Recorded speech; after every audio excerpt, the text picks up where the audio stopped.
ഈ ചെറിയ വീട്ടിൽ ഒരു പെണ്ണുങ്ങൾ താമസിക്കേണ്ട വൃദ്ധയായ പെണ്ണുങ്ങൾ, നല്ല പ്രായമുണ്ട്. ആ പെണ്ണുങ്ങളോട് ചോദിച്ചാൽ എന്താ സംഭവം? അതെന്റെ മോനായിരുന്നു.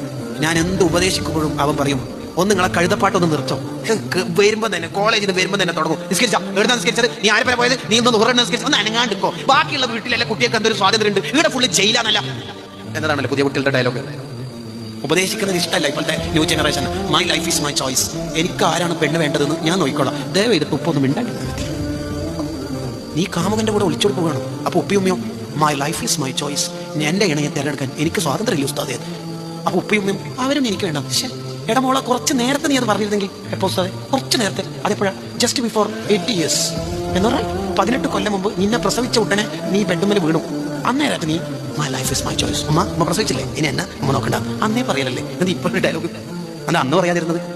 ഇന്ന് നീ അമ്മിനിപ്പാലും കുടിച്ച് പല്ല് വളർന്ന് നാവ് നീണ്ടു, കയ്യും കാലൊക്കെ വലുതായി, ഇൻസ്റ്റയും റീൽസും സ്നാപ്പ് ചാറ്റിങ്ങും ഒറ്റക്ക് പറയാനും ഉപയോഗിക്കാനും പഠിച്ചു കഴിഞ്ഞ് ഇനി ഉപ്പാനും ആവശ്യമില്ലല്ലേ.